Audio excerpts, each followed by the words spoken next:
Hello, everybody. Welcome to One Drink, a podcast where we talk about one topic for one drink. I'm Oliver. I'm Matthew. And today on our history show, we are featuring May 3rd to May 9th. Yep.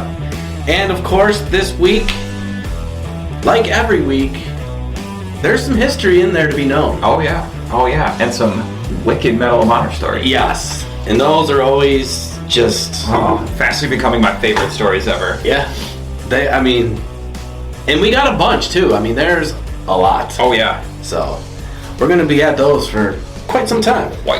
Yeah, there's like 3,500 of them or something like that to go over? And we're going to try to go over every single one of these bad motherfuckers. Yep, 100%. Some we can't because, Yeah, there's not a whole lot of information about it. Yeah, it's outdated, like the Civil War stuff. Yep. But maybe one of the days on the ones where there's like no real information about it, we'll just go over like a list and at least shout them out. Yeah. That's definitely a good idea. All right, so let's jump into it. I'm going to start off with May 4th, 1886. The Haymarket Square riot occurred in Chicago after 180 police officers advanced on 1,300 people gathered in the square listening to speeches of labor activists and anarchists. Wow. A bomb was thrown. What?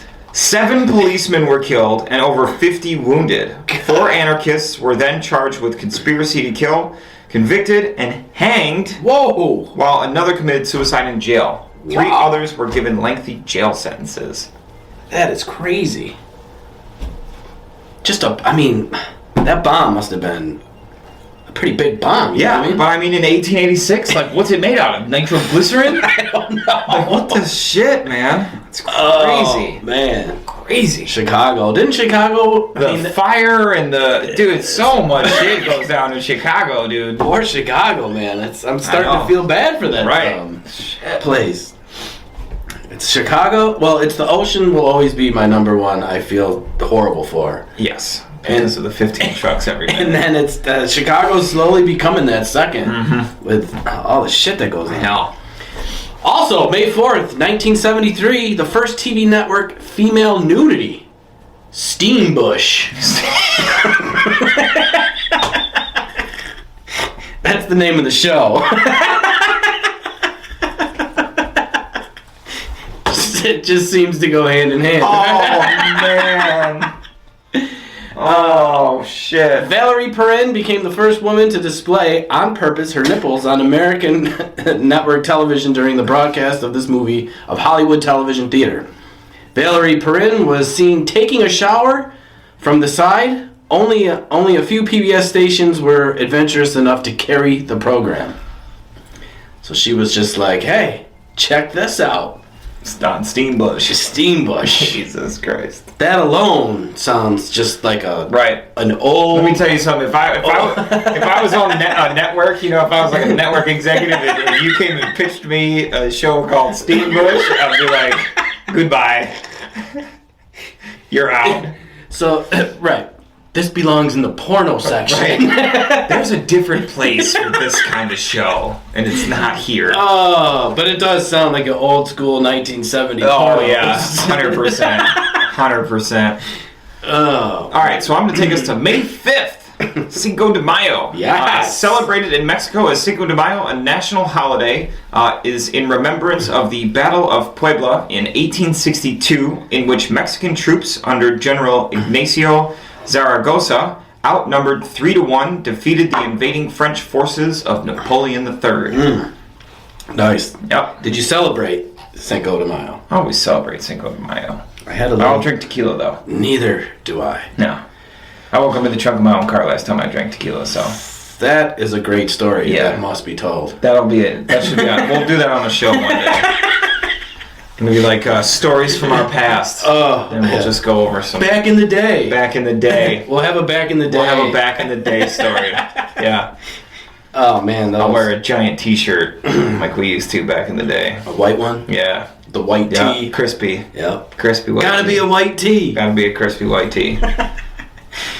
Oh, I can't wait for that. Yeah, that was gonna be good. On May 5th, 1865, the first U.S. train robbery took place in North Bend. So I read this, right? Yeah. And I'm like, how the fuck? Why would you steal a train, right? Yeah. Get this. About a dozen men tore up the tracks to derail an Ohio and Mississippi train that had departed from Cincinnati. Some reports identify the train as belonging to the Union Pacific Railroad. More than 100 passengers were robbed at gunpoint in cash and jewelry. So they robbed the passengers. Yeah.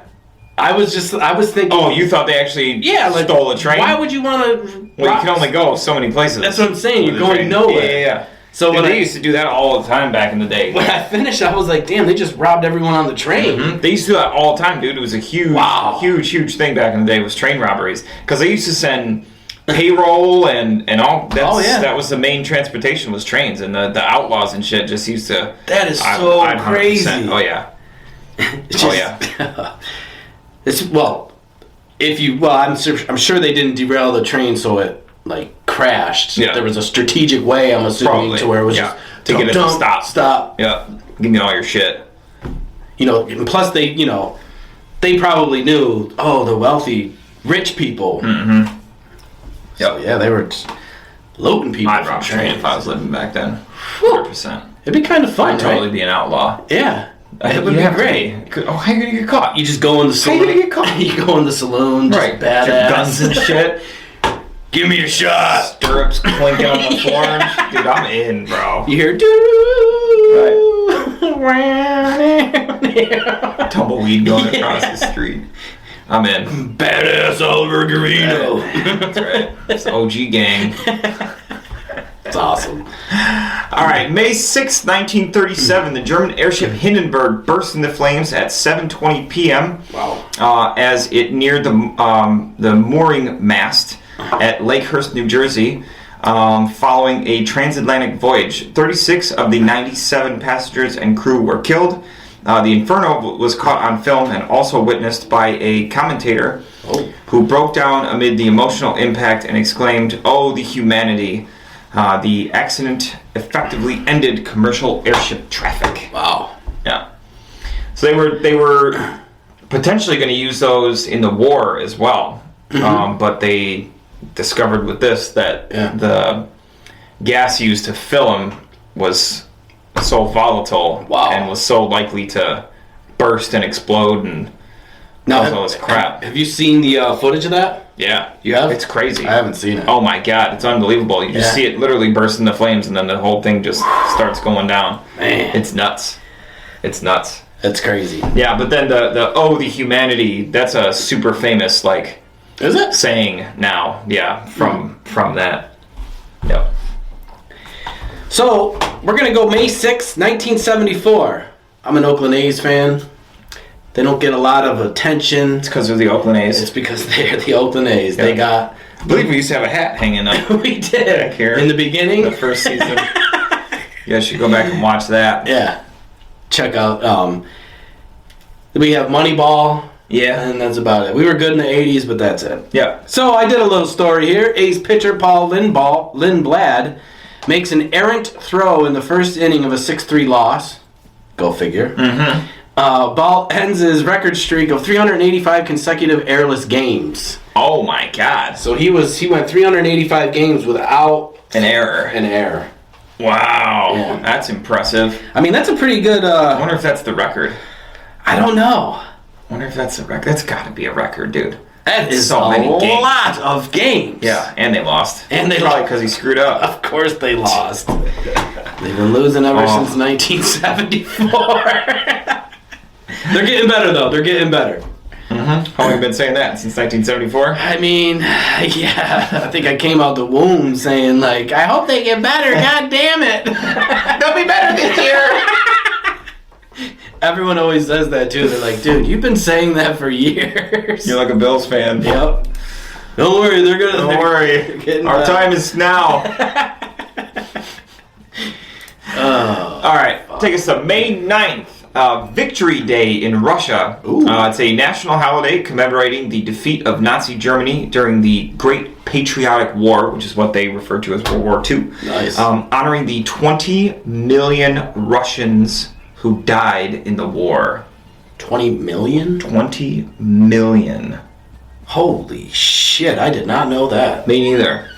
That is a lot. 20 million Russians who died in the war. I can't even, it's just unbelievable. That's like all of New York State. Yeah, that's what I'm saying. Everyone more. in Probably New York more. gone. Probably more. Entire state. Whew. It's nuts. All Russians, though, right? All Russians, yeah. Yeah. That was just the Russians that died in World War II. Damn. Yeah, that doesn't include everybody else. All right. On a happier note, May 7th, 1914, U.S. Congress establishes Mother's Day. Hey! Nice. Yep. That's awesome. Yeah, Mother's Day. It's tomorrow. Yep. Or yesterday, if you're watching this show. Yep, it's coming out. What do you got to say about your mom? I love my mom, dude. Yeah. You know that? Yep. My mom's great. Yep. I'm an old hippie, but, I love her anyways. It makes her great. She's eccentric. That's how I always explain to people. Yeah. They're like, oh, what's your mom like? She's eccentric. Right. And they're like, oh. You got to meet her to... And then they meet her and they're like, oh. Aha! But everybody loves my mom. Yep. And for Jackie, it's also Mother's Day Jackie. tomorrow. Yeah. First Mother's Day. No, second Mother's Day. Oh, second Mother's Day. Okay. But last year it was weird because it was COVID. Yeah. And it was, you know what I mean? Like it was I don't know. It was just a weird day. It wasn't the same. Yeah. Yeah. So this year will be pretty cool. Yeah. Yeah. Yep, Jackie. And to my mom, she raised, 2 older boys, and then I came along. I gave her a lot of hell, but she is a great woman. She cares a lot, and I do love my mother as well. Yeah. We love you out there. She's always there for me. To all the mamas. Yes, all the mothers out We there. love you. We love you. Yep. So let's get into some Medal of Honor stories. Yeah, let's do it. All right, here we go. So I'm going to go start it off, and we've got William E. Barber, U.S. Marines, Korean War. Okay. Assigned to defend a 3-mile mountain pass along the division's main supply line and commanding the only route of approach in the march from Udam-nai to Hagaru-rai. Sure. Yep. Yep. Captain Barber took position with his battle-weary troops and, before nightfall, had dug in and set up a defense along the frozen, snow-covered hillside. So they're already in the shits because they've already been fighting. Now they're in the snow. Oh. It's freezing freaking cold. They're in the middle of nowhere in a country that they don't know. Yep. Oh, sucks. When a force of estimated regional strength savagely attacked during the night, inflicting heavy casualties and finally surrounding his position following a bitterly fought 7-hour conflict. Wow. Captain Barber, after repulsing the enemy, gave assurance that he could hold if supplied by airdrops, and requested permission to stand fast when orders were received by radio to fight his way back to a relieving force after 2 reinforcing units had been driven back under fierce resistance in their attempts to reach the isolated troops. Okay, so... My God. They're on a snow-covered hillside. Which... Right? Right. Then they get attacked in the middle of the night, and they fight for 7 hours. So they hold them off. This guy's company holds them off a little bit. 2 other positions or companies got pushed back. Yeah. So he gets on the radio and is like, I got him. I can hold him. Even though he got told to retreat and fight his way back to group up. Of course. He goes, aware that leaving the position would sever contact with the 8,000 Marines trapped at Udam-nai and jeopardize their chances of joining the 3,000 more awaiting their arrival for the continued drive to the sea, he chose to risk loss of his command rather than sacrifice more men if the enemy seized control and forced a renewed battle to regain the position, or abandoned his many wounded who were unable to walk. Wow. Although severely wounded in the leg in the morning of the 29th, Captain Barber continued to maintain personnel control, often moving up and down the lines on a stretcher to direct the defense, and consistently encouraging and inspiring his men to supreme efforts despite the staggering opposition. So, I mean, that is just... He's got people moving him on a stretcher because he wants to stay in control and keep everything freaking going. He's a true leader. Right. And they're all alone. Right.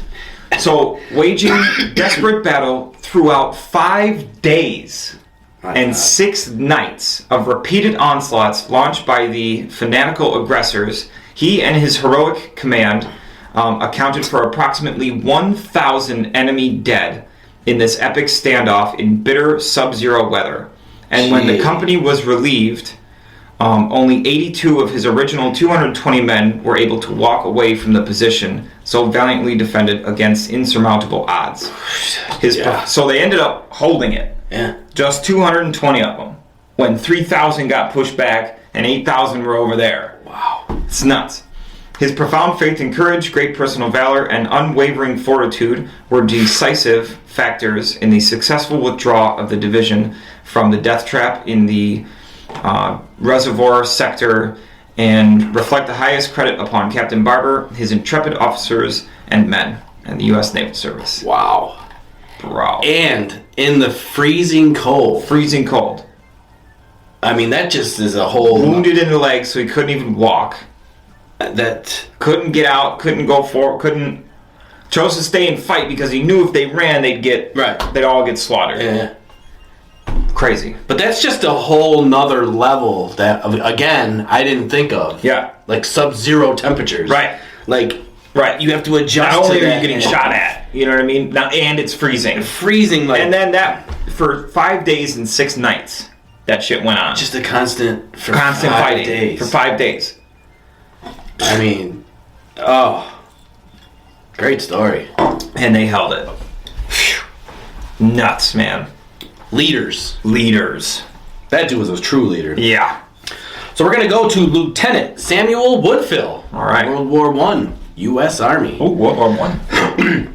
While he was leading his company against enemy, his line came under heavy machine gun fire, which threatened to hold up the advance. Followed by soldiers at 25 yards, this officer went out ahead of the first line toward a machine gun nest and worked his way around its flank, leaving 2 soldiers in front. When he got within 10 yards of the gun, it ceased fire, and 4 of the enemies appeared, 3 of whom were shot by Lieutenant Woodfill. The fourth, an officer rushed at Lieutenant Woodfill, who attempted to club the officer with a rifle. After a hand-to-hand struggle, Lieutenant Woodfill killed the officer with his pistol. Jesus. So he just went and he attacked a machine gun pit by himself. Yeah, he's just and like, killed them all. I'm going in, and I got this. You're all gonna die. And that's what he did. Would you run at a machine gun pit? I mean, no. Right. No. Because, I mean, it's... I'd be too busy over there shitting myself. Oh, yeah. Easily. Mm-hmm. But, yeah, he just was... it's not over. No. Oh. His company thereupon continued to advance until shortly afterwards another machine gun nest was encountered. Calling on his men to follow, Woodfill rushed ahead of his line and to face the heavy fire from the nest. Again. And when several of the enemies appeared above the nest, he shot them, capturing 3 other members of the crew and silencing the gun. A few minutes later, this officer, for a 3rd time, demonstrated conspicuous daring by charging another machine gun position. Again. I mean, this is the 3rd one. He just goes in, killing 5 men in one machine gun pit with his rifle. He then drew his revolver and then started to jump into the pit. When the other 2 gunners, only a few yards away, turned their guns on him, failing to kill them with his revolver, he grabbed a pick lying nearby and killed them both. I mean... Wait a minute. So in the first pit, he runs up by himself, kills 3, gets in a hand-to-hand fight with the second one, and then kills the 4th guy. Yes. Then he goes into the next one, kills a couple, takes 3 prisoner. Yep. And then one of the officers... Right. And then goes into the 3rd one. Kills 5. And then 2 runs out of bullets or whatever. Yep. And gets a pick. And kills 2 more. Jesus Christ. Yep. Inspired by his exceptional courage displayed by this officer, his men pressed on to their objective under severe shell and machine gun fire, and they were able to complete the mission. Holy crap! Now this dude. Holy crap! It's like Captain America over here. Yeah, this dude, and he lived. Oh my God! Yeah. Jesus. So, Thank you. 3. Yeah, dude. He just, yeah. Now that is a guy who Wow. is just A a badass. badass. A badass. Him and Maximo. Maximo. Dude, I forgot. Oh, man, I almost forgot about Maximo. But this guy right here so far, Lieutenant Woodfill. That's just some savage. Yes. That's crazy. So, that is our one drink for history and our great, great Medal of Honor stories. Man, what a day. Crazy. What a day. 5 hours with yours, 5 days, I mean, 5 days. of just battle Yeah. in the snow. Yep. 3 machine gun pits solo. This dude just goes in. Ham. Whew. Holy moly. Great Wow. stories, great You know, stories. Cheers to both of you guys. Yes. For sure. And they both lived. Yes. Yep. And they both lived. Oh, man. Anyways, well, Yeah. you know, my mind's blown for today. So Yes. with that, don't forget you can check us out on both Facebook and YouTube, as well as on all major platforms. Don't forget, on YouTube, hit that subscribe button, click the bell notification to be the first ones notified of when our new shows drop. You can check out these history shows every Monday. Always. And our full-length shows on Wednesdays. Yep. And Have a if you do all that, Yeah. you can just hit the share button. Yeah. And let people know about us so they That's can right. hear these great, great stories. Share it with one friend. Yes. That's your homework. That's your homework for this week. Share it with one friend. Yes, that And is- comment down below if you did share, and then we'll give you some credit and we'll shout you out on the show. Yep. It'll be really cool because you get to hear us say your name. Good That'd be idea. awesome. Yeah. Anyways, guys, we hope you had a great Mother's Day yesterday, and we will see you next week. Yep. Cheers. See ya.